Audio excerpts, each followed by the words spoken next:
let's get down to business.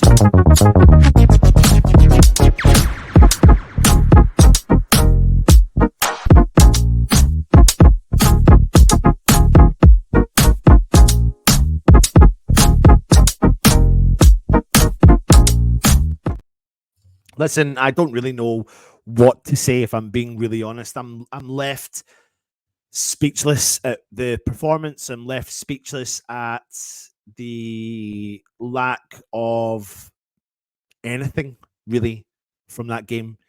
And I'm not surprised anymore. I'm not surprised anymore. It's devastating, to be honest. And the reason why it's devastating in particular is because the impact of what this trajectory could bring to West Ham. We are at such a pivotal, really important stage as a club, really important stage as a club. And we need to grasp that with two hands.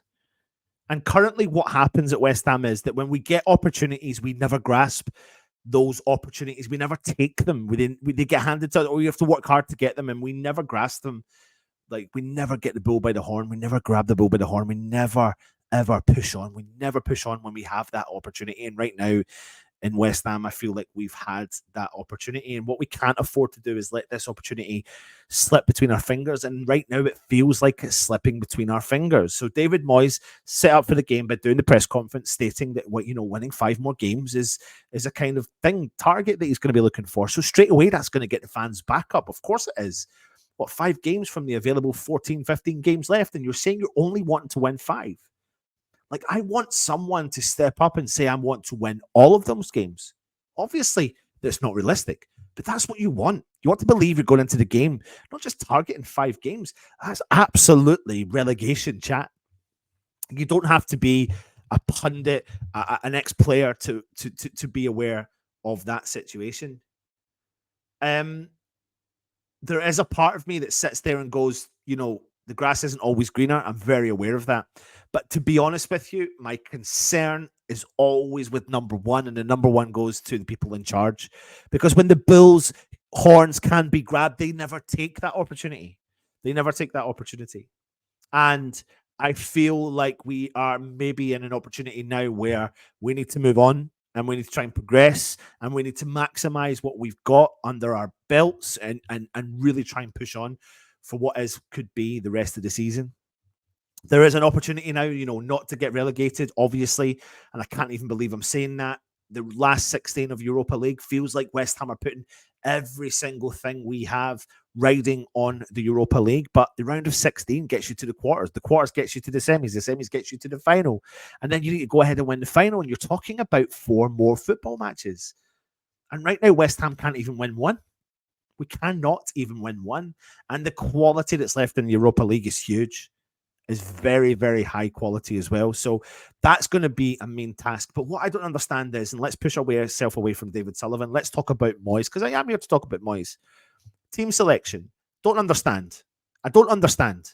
Because first and foremost, he drops Souček. So, a lot of fans have been calling for Souček, being ineffective in games. But then you do a kind of borderline like for like. So you've still got 3 central defensive midfielders. I don't get that. I've been saying it for such a long time. I've been saying it since last year, even when we had Declan Rice in the team. Sometimes I feel like you don't need to play Declan Rice and Tommy Souček in the same team. To me, it didn't make sense. And right now, we're playing 3 central defensive midfielders. And I feel like they're all cancelling each other out. The one that I want probably the most, the one that really fills me with like a credible amount of joy to watch as a good footballer is Edson Alvarez, because he is a dog-eat-dog, no-nonsense midfielder. And I'm sorry to say it, but Calvin Phillips looks like a distant memory of the person he once was as a player. And he looks like a player that's playing with his confidence shot, literally gone, disappeared beyond belief. You've got James Ward-Prowse. You know what? I can't fault his energy. I can't fault his enthusiasm. But he's been played in all different positions. He's got to do things that he's not been used to doing. And I feel like they've not been managed in that situation. And by playing those three players and by chopping and changing week in and week out and asking one to play left and one play through the middle, it's starting to really take its toll on the team. Then you just go into the central defence. You don't have to be a rocket science. You don't have to be an ex-pro to look at Kurt Zuma and you think, why? Why? You know, you're substituted again. You substituted last week. What is going on with you, mate? Because every single time he got the ball, he looked like he shat himself, literally shat himself. Every single time a Gerd got the ball, his confidence of ball playing abilities has been shot because when he gets the ball, it's like he's told, go for 70-yard cross-field passes. And honestly, the amount of passes that didn't make it to their destination was actually really ridiculous. We were a team that were playing long ball, low block, long ball, and it wasn't adding up. But Nottingham Forest would get the ball from the back and play the ball out from the back. And albeit there wasn't loads and loads and loads of passes like the way that Brighton would play or et cetera, but they would play the ball out and get forward really quickly. And because we played a low block, we can allow their wing-backs, their two wing-backs, to travel borderline 70, 80 yards unmarked, unchallenged, unattended. They've drove that game forward. We made a switch in the second half near the end when we were chasing the game, where we put a Gerd out on the left side, and he had quite a lot of success going down there. But do you know what? Centrally and, to be honest, defensively, we are an utter disgrace, and we're extremely lucky that we've got Areola in goal because some of the saves he pulled off today, albeit some of them were straight at him, but some of them weren't, and they were really, really good saves.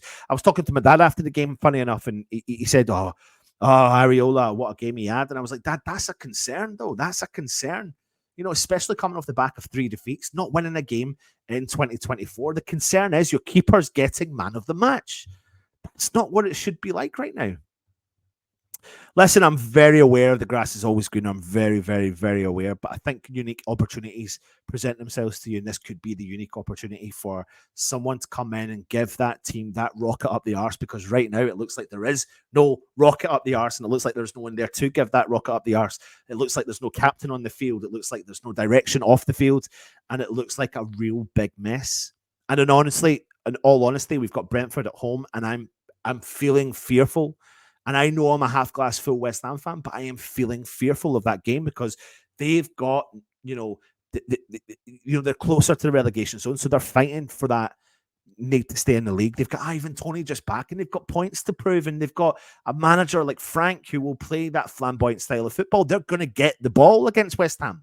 West Ham are going to allow them to have a possessional game. And that suits a team like Brentford. You know, you've got Mbeumo, you've got Toney, you've got players who like to have the ball at their feet. Nordegaard in the middle of the park, like they all love to have the ball at the feet, and bang, you give the ball to West Ham, and suddenly we're just smashing big long balls up the field. I'm not here to destroy David Moyes individually. I'm really not. I'm turning around and I'm saying to you, I'm questioning a lot of his decisions as of late. How can a team bounce back from a 6-0 loss at home? That's your reaction. Is that your reaction? Because the fans need to see a reaction. And I'm only sitting here watching the game, but I've not paid the thousands and thousands and thousands of pounds. I have done in the past, but not this season, not last season. I've not paid the hundreds of pounds today, for example, that these fans have paid to get to Nottingham to witness that as your comeback. That's your saving grace. That's your opportunity to apologise to the fans. It's not the scoreline that even bothers me. It's the manner and how we got beat. And the concern I've got is David Moyes' comments after the game.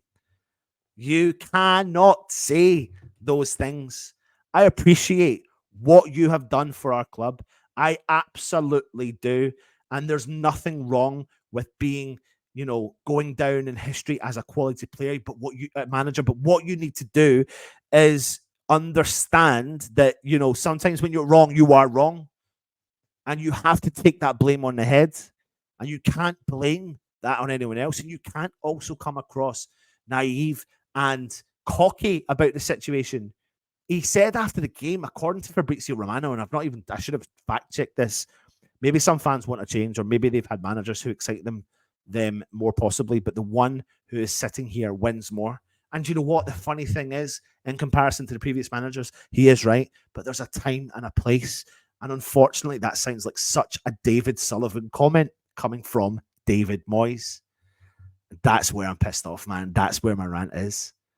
You cannot react to a 6-0 loss at home, to a 3-0 loss away from home at Manchester United by turning up to Nottingham Forest with the lack of energy, with the lack of enthusiasm, with the lack of the ability to pass the ball between the team, hand in opposition, low block, long balls that don't meet their destination, not creating opportunities, like looking weak, looking like we can't do the basics. Genuinely,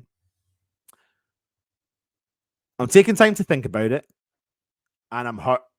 I'm really hurt because my heart comes from a place of being fearful of what the future holds, where we should be looking at the fear, not fearful, the enjoyment of what the future holds. I am becoming a half glass empty fan because the concern for me is all the hard work we've done suddenly could be reversed and pushed back.